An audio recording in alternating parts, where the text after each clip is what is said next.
Welcome all my dear student in the chapter number 11 3D geometry. This is the first lecture of 3D geometry. This is one of the most conceptual chapter in whole 12th class. This is really very conceptual topic. And in the previous lecture, which in the previous chapter which we have discussed, that is chapter 10, it was vector algebra. That is also the concept of vector algebra is going to be utilized over here. And this topic is going to be very important for the board examination as well as for the competition purpose also. In competition also, the question which comes directly like from the straight line, equation of a straight line in a space and the plane, this question it comes. So I would request from all the students, please be focused to the topic, and the tools which I have discussed in the previous chapter, like direction, cosine, direction ratio, and the concept of vector, dot product, and even cross product of the vectors, all those concepts will be utilized over here. Okay, so now let me discuss first of all the syllabus of 3D geometry. Though in 3D you have also seen in 11th class. In 11th class also there was some topic of 3D geometry that was related to introduction of 3D and the point, you can say. Okay, so now let me discuss the topic syllabus.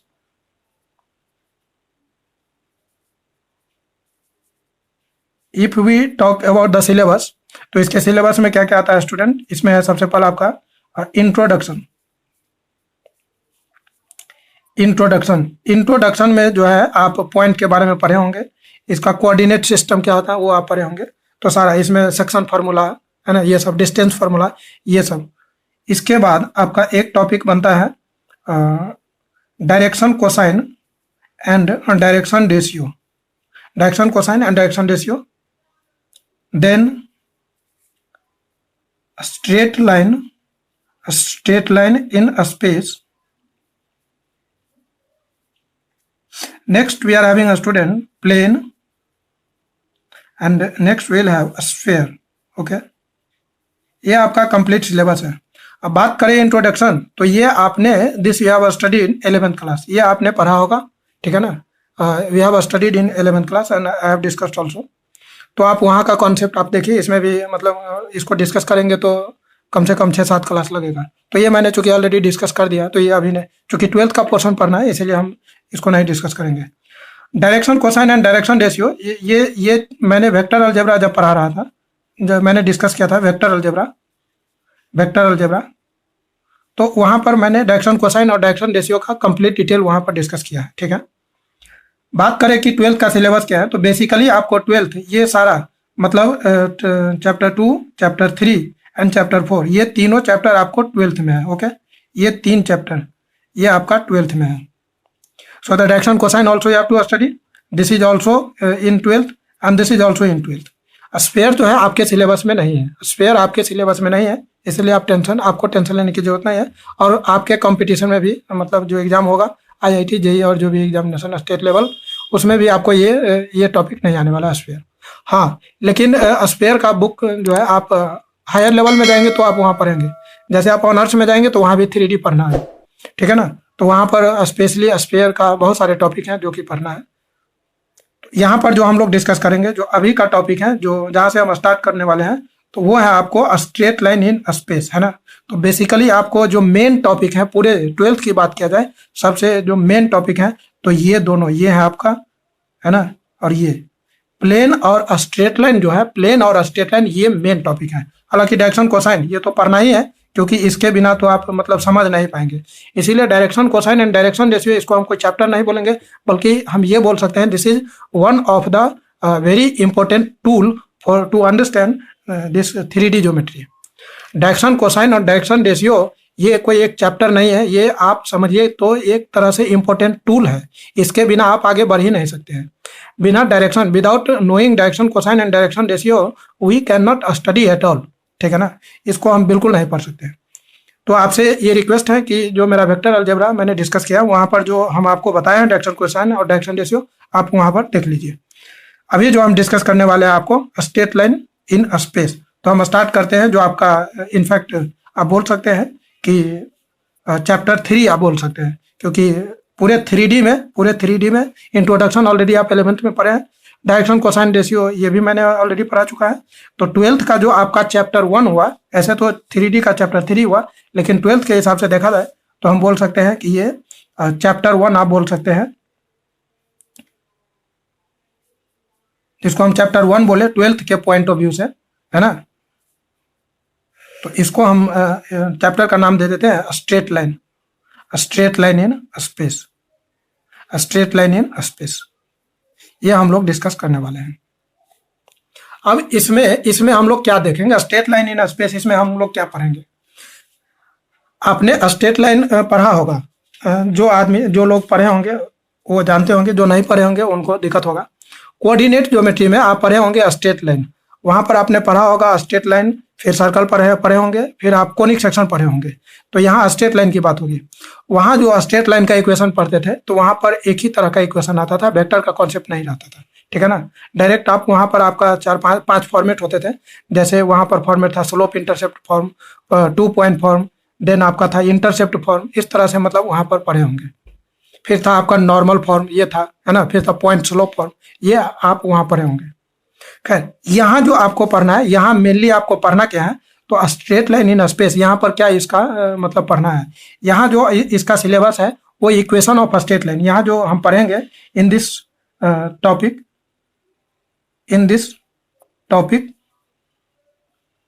We have to discuss क्या क्या discuss करना है। तो equation of straight line. अब इस equation में हमारे पास 2 तरह के इक्वेशन होंगे स्टूडेंट। एक होगा आपको कार्टेशियन फॉर्म, और दूसरा होगा आपके पास vector form, Cartesian form and vector form. अब ये कार्टेशियन फॉर्म क्या होता है, वेक्टर फॉर्म क्या होता है, ये हम आपको डिस्कस करेंगे। दूसरी बात, ये जो भी मेनली आपको इक्वेशन पढ़ना है, फिर हम देखेंगे कि मतलब concept of parallel and perpendicular lines. फिर आप देखेंगे एंगल बिटवीन लाइंस। फिर आप देखेंगे एक बहुत ही इंपॉर्टेंट टॉपिक है, आप सीखेंगे कॉन्सेप्ट ऑफ स्क्यू लाइंस, है ना। ये बहुत ही इंपॉर्टेंट है, काफी कंसेप्चुअल टॉपिक है, स्क्यू लाइंस। फिर आप देखेंगे इसी में shortest distance between skew lines, है ना। तो आप समझ रहे हैं कि ऐसे ऐसे नाम सुन रहे हैं जो कि आप सुने भी नहीं होंगे, स्क्यू लाइंस के बारे में आपने सुना भी नहीं होगा, पढ़ा भी नहीं होगा अभी तक। इसीलिए ये टॉपिक मतलब खासकर बहुत ही इंपॉर्टेंट हो जाता है, ये जो चैप्टर है, और काफी मतलब इसमें कॉन्सेप्ट की भी जरूरत पड़ती है। हम जो यहाँ पर आपको बताने वाले हैं, एक एक पॉइंट आपके लिए डायरेक्ट बोर्ड से रिलेटेड होंगे। जो भी चीज आपको मैं बताऊंगा, means all the points are going to be very important for the board examination. Question आपको हूबहू वैसे ही आएंगे जैसे मैं आपको बताऊंगा, जरा सा भी इधर उधर चेंज नहीं होने वाला है, ठीक है। तो हम एक एक इक्वेशन को, इसमें बहुत सारे फॉर्म हैं, ये मतलब स्ट्रेट लाइन, यहाँ जो इक्वेशन हम पढ़ेंगे इसमें बहुत सारे इक्वेशन है, तो मैं सारे इक्वेशन को एक एक करको आपके पास डिराइव करके बताऊंगा। तो चलिए हम स्टार्ट करते हैं, ठीक है ना। सबसे पहले लेते हैं, यहाँ पर हेडिंग डाल देते हैं कि वेक्टर एंड कार्टेशियन इक्वेशन। सबसे पहला पॉइंट हम लेते हैं, चलिए हेडिंग हम दे रहे हैं कि vector and Cartesian equation of A line. कितना दिन के बाद आए हैं तनवीर हुसैन? कितना दिन के बाद आए हैं, कितने दिनों के बाद आए हैं? हाँ, काहे के लिए? खैरियत है ना? तबीयत तबीयत सब ठीक है? तबीयत ठीक है? चलो ठीक है। मेरा दुआ तो सब पे रहता है, लेकिन सबका दुआ मेरे ऊपर नहीं ना है, हैं? पढ़ाई के समय गायब रहते हैं, कितना दिन बोले हैं, मैसेज भी किए हैं, बट क्लास नहीं कर रहे हैं। तो कोई दिक्कत है तो बोलेंगे, तभी ना हम उसको दूर कर पाएंगे, क्या आखिर हम तो उस दिन अच्छा, फोन भी किए, पार्टिकुलरली उस दिन बताए भी कि कोई दिक्कत है तो पूछना भी है, या किसी तरह का परेशानी है तो यू कैन आस्क मी, किसी भी तरह का दिक्कत हो हमसे होने वाला होगा तो हम उसको दूर करेंगे, ठीक है ना। इन क्लास को स्किप नहीं करना है, ये मेरा रिक्वेस्ट है सारे लोगों से। चलिए, देर आए दुरुस्त आए, और ये बहुत ही मतलब you are the fortunate person that you are going to attend the first class. नहीं तो आज ये क्लास छूट जाता तो this topic you are going to be means it was complete, you will not be able to understand. तो ये बहुत ही means you are lucky person that you are here, okay. नहीं तो जो ये लेक्चर छोड़े आज, उनको नहीं समझ में आने वाला है, ठीक है। चलिए, ये मेरा पहला थ्योरम है, vector and Cartesian equation of line, vector and Cartesian equation of line. देखिए इसमें क्या होने वाला है, the vector equation, the vector equation of a straight line, of a straight line passing through passing through passing through a fixed point having position vector, passing fixed point माने मान लिया a, ठीक है, having position vector, ये position vector है, and parallel to a given vector b is, ये क्या होगा, तो ये बोल रहा है vector r is equal to a plus lambda b vector. ध्यान से सुनना है स्टूडेंट, इसको समझिए, इसको क्या बोल रहा है कि आपके पास कोई लाइन दिया हुआ है, the vector equation of a straight line, एक स्ट्रेट लाइन का इक्वेशन लिखना है, the vector equation of a straight line passing through a fix point, ये कोई पॉइंट है, ये फिक्स पॉइंट है, और उसका पोजीशन वेक्टर भी दिया हुआ है, और वो जो लाइन है that line is parallel to a given vector B. तो आपसे पूछ रहा है कि उस स्ट्रेट लाइन का इक्वेशन क्या होगा, तो उस स्ट्रेट लाइन का जो इक्वेशन होगा वो होगा vector are is equal to A plus lambda B, ठीक है, ए प्लस लेमडा बी। ये जो आर है, ये वेक्टर आर, ये आपका आर्बिट्ररी पॉइंट है, ठीक है, आर्बिट्ररी पॉइंट है, कोई एनी पॉइंट पी आप मान सकते हैं। देखिए हम क्या बोल रहे हैं, क्या बोल रहे हैं कि ये आपका ये कोई पॉइंट है, ये लाइन है, ये पॉइंट है, इससे होके एक लाइन पास कर रहा है, सपोज ये पॉइंट ए है, इसका पोजीशन वेक्टर ए मैंने दिया है, और ये जो लाइन है, ये जो लाइन है ना, ये लाइन किसी वेक्टर के पैरेलल है, तो दे दिया कि किसके पैरेलल है, तो बोल रहा है कि ये इसके पैरेलल है, ये कोई वेक्टर है, इस वेक्टर के पैरेलल है, इसका नाम मैंने रख दिया वेक्टर बी। ये एक लाइन है स्टूडेंट, ये एक लाइन है, यह स्ट्रेट लाइन है, ये किस पॉइंट से पास कर रहा है, पॉइंट ए, ये आपका फिक्स पॉइंट है, और ये लाइन इसके पैरेलल है। तो पूछ रहा है कि इस लाइन का इक्वेशन क्या होगा, है ना, इस लाइन का इक्वेशन क्या होगा, तो इस लाइन का इक्वेशन होगा vector are is equal to A plus lambda B, जहां पर लेमडा एक कांस्टेंट है, जहां पर लेमडा जो है, लेमडा दैट इज कांस्टेंट। अलग अलग बुक में अलग अलग कांस्टेंट रहता है, किसी में हो सकता है ए प्लस के म्यू बी रहेगा, म्यू वेक्टर बी, जहां पर म्यू कांस्टेंट हुआ, कहीं पर के रह सकता है, कहीं पर एम इंटू वेक्टर बी, इस तरह से तो कुछ भी कांस्टेंट लगा सकता है, तो मैंने लेमडा कांस्टेंट लगाया है ना।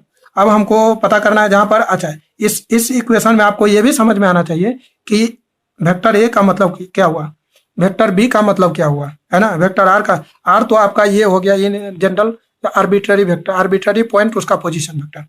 यहाँ पर ए का मतलब हुआ कि जिस पॉइंट से पास कर रहा है उसका पोजीशन वेक्टर, ये फिक्स पॉइंट का पोजीशन वेक्टर, और ये जो लेमडा बी, लेमडा के जो गुना में है वो जो वेक्टर है, ये क्या है, तो वो पैरेलल वेक्टर है, ठीक है ना, वो जो लाइन जिस वेक्टर के पैरेलल है वो वेक्टर है। अब बात ये है, ये मैंने जो लिखा है, चूंकि ये वेक्टर फॉर्म में है तो इसीलिए इसको हम लोग बोलेंगे वेक्टर इक्वेशन। ये जो है आपका वेक्टर इक्वेशन, इसी इक्वेशन से हमको कार्टेशियन इक्वेशन भी निकालेंगे। दो एग्जाम में दोनों इक्वेशन आपको पूछेगा, कभी पूछेगा वेक्टर इक्वेशन क्या होगा, कभी पूछेगा कार्टेशियन इक्वेशन क्या है, कभी पूछेगा कि वेक्टर इक्वेशन दिया हुआ है कार्टेशियन इक्वेशन में बनाइए, कभी कहेगा कि कार्टेशियन इक्वेशन दिया हुआ है वेक्टर इक्वेशन बताइए, और कभी आपको कहेगा, कोई एक दे देगा, बोलेगा कि दोनों बताइए। खैर बारी बारी से हम बताएंगे। तो अभी जो है, अभी हम पहले ये देखने जा रहे हैं कि आखिर ये इक्वेशन आया कहाँ से, है ना, ये कहाँ से आया। तो देखिए ये कहाँ से आया, इसका हम प्रूफ देने वाले हैं, इसका हम अभी प्रूफ देने वाले हैं आपको। और प्रूफ हम जो भी चीज बोलते हैं, मैं जो भी चीज बोलता हूं उसका प्रूफ जब तक हम प्रूफ ना दे तब तक समझिए कि वो इनकम्प्लीट है ना। किसी भी चीज का प्रूफ जानना बहुत ही इम्पोर्टेंट होता है। फार्मूला रट करके आप पास नहीं कर सकते हैं, फार्मूला रट करके आप क्वेश्चन बना सकते हैं, कॉन्सेप्ट डेवलप नहीं होगा, ठीक है ना। तो ये इस बात को आप समझिए।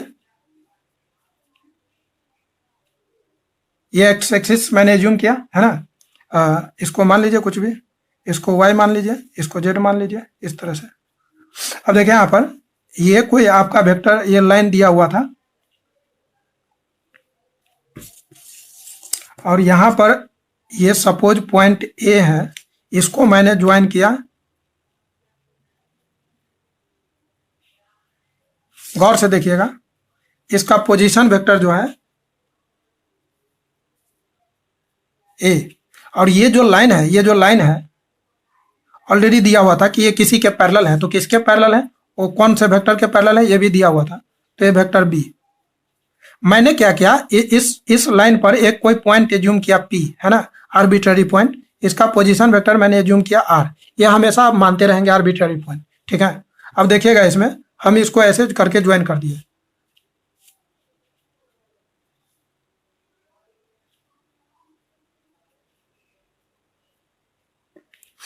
गौर से देखिएगा, कंसीडर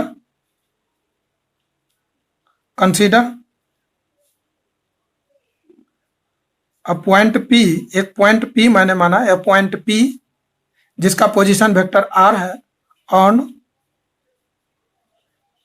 द लाइन, ठीक है, विच पासेज थ्रू, जो किसे पास कर रहा है, विच पासेज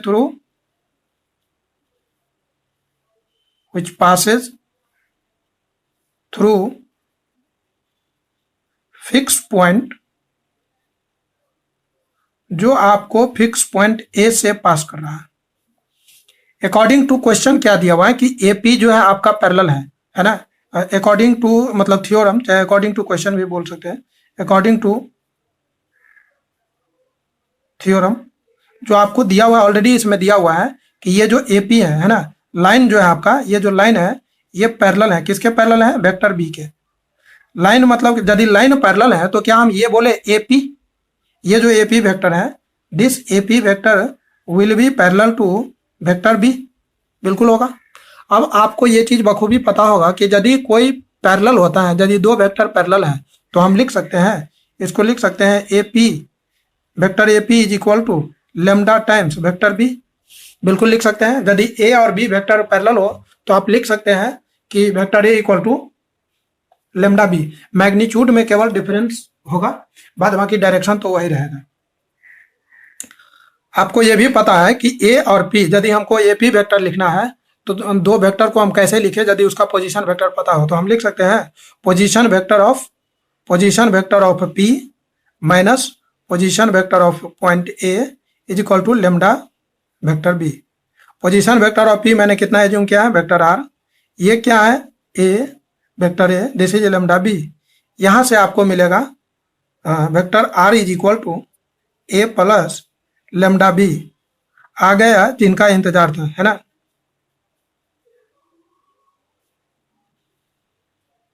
यही आपको प्रूव करना था और मैंने प्रूफ किया। यही आपको प्रूफ करना था और ये मैंने प्रूफ किया, ठीक है। तो इस तरह से आप देख रहे हैं कि कैसे मतलब हम लोग प्रूफ कर रहे हैं। ये बहुत जरूरी का चीज है, इसको समझने की कोशिश करिए। अब इसमें गौर से देखिएगा, ये जो R equal to A plus lambda B है, इसमें आर जो है आपका आर्बिट्ररी पॉइंट हो गया, ठीक है ना। अब हम इसमें क्या करने वाले हैं, ये अभी मैंने वेक्टर इक्वेशन बताया है। अब हम यहाँ से कार्टेशियन इक्वेशन निकालने वाले हैं, कार्टेशियन फॉर्म। तो देखिए हम कार्टेशियन फॉर्म कैसे निकालेंगे। कार्टेशियन इक्वेशन, कार्टेशियन इक्वेशन में आपको क्या रहेगा, आपको पॉइंट दिया रहता है, कोऑर्डिनेट, पॉइंट का कोऑर्डिनेट दिया रहता है, ठीक है ना। कार्टेशियन इक्वेशन में आपको इसका कोऑर्डिनेट दिया रहता है। तो जैसे किस पॉइंट से पास कर रहा है, जिस पॉइंट से पास कर रहा है उसका कोऑर्डिनेट दिया रहेगा। तो मतलब किस पॉइंट से पास कर रहा है, तो ये पॉइंट ए से पास कर रहा है, तो इस पॉइंट का ये जो पॉइंट ए है उसका कोऑर्डिनेट दिया रहेगा। तो उसका कोऑर्डिनेट कितना दिया रहेगा, तो जो भी मतलब x comma y comma z, x one y one, ये x one y one z one इस तरह से दिया रहेगा, और जिसके पैरेलल है वो वेक्टर लिखा रहेगा, वो वेक्टर लिखा रहेगा। तो देखिए हम इसमें क्या दिया रहेगा, सो देखिए ये लाइन है, एक लाइन है, पॉइंट ए इस पॉइंट से पास कर रहा है, इस पॉइंट का आपको कोऑर्डिनेट दे दिया है X one comma Y one comma Z one, ये दिया हुआ है। और ये जो लाइन है ये जिसके पैरेलल है, जिस वेक्टर के पैरेलल है, इस वेक्टर के पैरेलल है, तो ये जिसके पैरेलल है इसका आपको डायरेक्शन रेशियो दिया हुआ है, इसका डायरेक्शन रेशियो आपको दिया रहेगा ए कॉमा बी कॉमा सी, ए कॉमा बी कॉमा सी। मतलब क्या दिया हुआ है आपको, क्या दिया हुआ है, point align which passes through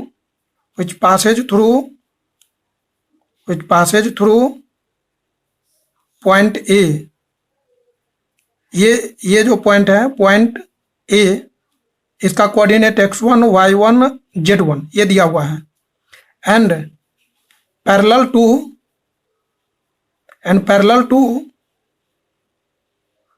vector having direction ratio, जिसका डायरेक्शन रेशियो जो है हैविंग डायरेक्शन रेशियो, इसका डायरेक्शन रेशियो दिया हुआ है ए बी सी दिया हुआ है। तो हमसे पूछ रहा है कि इक्वेशन ऑफ लाइन क्या होगा, इक्वेशन ऑफ लाइन क्या होगा, इस लाइन का इक्वेशन क्या होगा। तो इसका इक्वेशन होगा रिक्वायर्ड इक्वेशन ये होगा। सो देखिए क्या होगा, x minus x one by A is equal to Y minus Y one by B is equal to z minus Z one by c. ये जो है स्टूडेंट इस लाइन का इक्वेशन हुआ। यदि ये दे दे क्वेश्चन में कि किस पॉइंट से पास कर रहा है और जिस पॉइंट से पास कर रहा है उसका कोऑर्डिनेट दिया हुआ है x1 y1 z1, यहाँ पर 2,3,4 इस तरह से हो सकता है। जिसके पैरेलल है वो डायरेक्शन रेशियो उसका दिया रहता है। तो आपसे पूछ रहा है कि इक्वेशन क्या होगा, तो ये इक्वेशन होता है। अब इसमें बात आती है कि ये आखिर बनेगा कैसे, ये कहाँ से आया, ठीक है ना, इसको हम लोग प्रूफ कैसे करेंगे। तो इसका प्रूफ भी बहुत ही आसान है, इसका प्रूफ बहुत ही आसान है। देखिए कैसे प्रूफ करेंगे।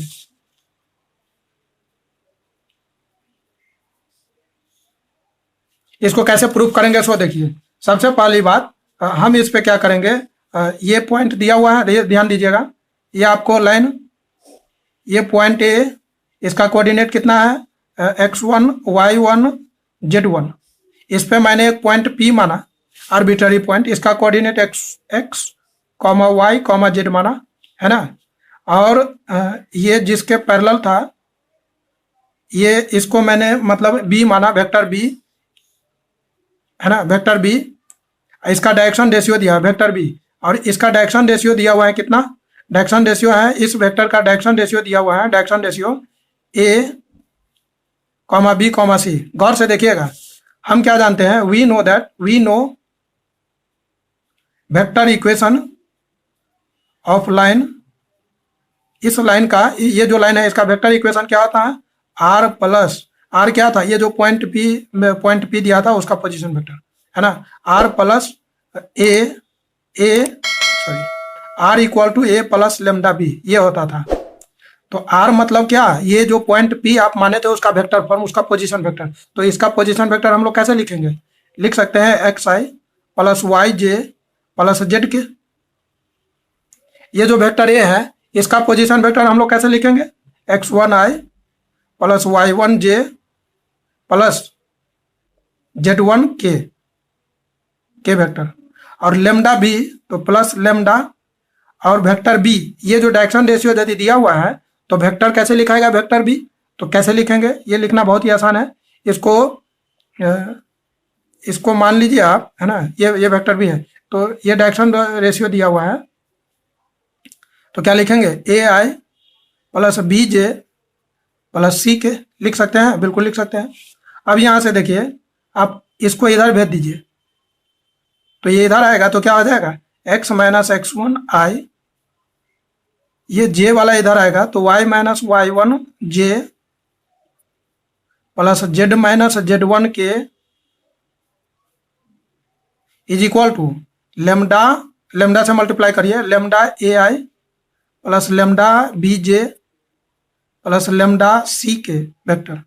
दोनों तरफ आई और जे, आई जे को के का कोफिशिएंट इक्वेट करिए, कंपेयर करिए, comparing coefficient of I comma J comma के, आई कॉमा जे कॉमा के बोथ साइड, वी गेट, क्या मिलेगा हमको, क्या मिलेगा सोचिए तो। यदि आई का कोफिशिएंट हम इक्वल करते हैं तो लिख सकते हैं x minus x one is equal to lambda a, बिल्कुल लिख सकते हैं। यहाँ से इसको इधर भेज दीजिए तो X minus x one by A is equal to lambda. Similarly, उसी तरह से सिमिलरली जब आप जे का कोफिशिएंट इक्वल करेंगे तो ये आपको Y minus Y one by B is equal to lambda and Z minus Z one by C this is also lambda. ये तीनों लेमडा के बराबर है स्टूडेंट, तीनों बराबर है, फर्स्ट, ये सेकेंड और ये third. From first comma second और थर्ड, इससे हम लोग क्या बोल सकते हैं कि x minus x one by A is equal to Y minus Y one by B is equal to z minus Z one by c. यही तो प्रूफ करना था, प्रूफ हुआ कि नहीं, बिल्कुल हुआ। अब बात है कि इस पर क्वेश्चन कैसे आते हैं, ये भी जरूरी है। इस पर क्वेश्चन किस तरह के आते हैं, इस पर क्वेश्चन आएंगे तो सबसे पहला क्वेश्चन हम आपको दे रहे हैं कि find the vector equation, find the vector equation and Cartesian equation of A line which passes through किससे पास कर रहा है, which passes through 2i minus 3j plus k and parallel to i plus j minus 4k। तो कैसे बनाएंगे, तो सबसे बड़ी बात है कि इसमें यह देखना है कि आपका कौन सा फॉर्म दिया हुआ है, तो किससे पास कर रहा है और किसके पैरेलल है। तो जिससे पास किया वो एक पॉइंट हो गया और जिसके पैरेलल हुआ वो पैरेलल वेक्टर हुआ। तो हम क्या करेंगे, सो देखिए हमारे पास ये जिससे पास किया तो हमको ये देखना है कि किस पॉइंट से पास करा है। ये जो पॉइंट है ये ए, ये आपका ये देखना है पोजीशन वेक्टर और किसके पैरेलल है। तो यहाँ से साफ क्लियर है कि जिससे पास कर रहा है वो उसका पोजीशन वेक्टर दिया हुआ है, उसका ये पोजीशन वेक्टर दिया हुआ है। तो ये वेक्टर ए हो गया 2i माइनस 3j प्लस के, और जिसके पैरेलल है वो वेक्टर दिया हुआ है वेक्टर बी, कितना दिया हुआ है i plus j minus 4k। अब आपसे पूछ रहा है इसका लाइन, तो सबसे पहले वेक्टर इक्वेशन निकाल लेते हैं। तो वेक्टर इक्वेशन कैसे निकाले, तो वेक्टर इक्वेशन निकालने के लिए देखिए क्या करेंगे, r equal to A plus lambda B हो गया। आर को कुछ नहीं करना, ये ऐसे रहेगा, ए के जगह ये लिख दीजिए 2i माइनस 3j प्लस के लेमडा बी। तो लेमडा और वेक्टर बी के जगह ये पूरा लिखा जाएगा i plus j minus 4k। This is your answer, यही आंसर हो गया। आर को कुछ नहीं करना है, आर आर्बिट्ररी पॉइंट है वेक्टर आर। लेमडा को भी कुछ नहीं करना है, लेमडा इज अ कांस्टेंट। यही आपका आंसर हो गया। अब यदि आपसे कार्टेशियन इक्वेशन पूछ रहा है, कार्टेशियन फॉर्म पूछ रहा है, कार्टेशियन इक्वेशन, तो ये निकालना बहुत आसान है। आपको कार्टेशियन फॉर्म में निकाले, उसमें x1 y1 z1 होना चाहिए। तो आपका ये जो पॉइंट है ए का कोऑर्डिनेट बताइए, ए का कोऑर्डिनेट क्या होगा। तो ये 2 माइनस 3 और के है, इसका मतलब क्या हुआ 2 कॉमा माइनस 3 कॉमा 1। तो ये हो गया आपका x1, this is y1 and this is z1। जिसके पैरेलल था direction ratio of vector B है ना, तो कितना है, ये कितना दिया हुआ है, मैंने बताया था ए कॉमा बी कॉमा सी। तो ए के जगह ये इसका डायरेक्शन रेशियो 1 1 माइनस 4, 1 कॉमा 4, ये डायरेक्शन रेशियो हो गया। तो इक्वेशन क्या हो जाएगा, सो इक्वेशन हो जाएगा x minus x one by A is equal to Y minus Y one by B is equal to z minus Z one by c. तो x माइनस एक्स वन कितना है 2, x minus 2 by ए के जगह 1 is equal to Y minus Y one by B, तो y ये 3 हो जाएगा और b के जगह 1 और z minus Z one by c के जगह 4। This is your answer. इसको ऐसे लिख सकते हैं x minus 2 is equal to y plus 3 and this is equal to z minus 1 by 4। चाहे तो 4 से मल्टीप्लाई कर सकते हैं इधर उधर जो भी। तो यही आपका आंसर हो गया। आई होप यहां तक का लेक्चर आपको समझ में आया होगा। क्या यहाँ माइनस है ना, y माइनस वाई वन, तो माइनस माइनस प्लस। यहाँ तक कॉन्सेप्ट क्लियर है?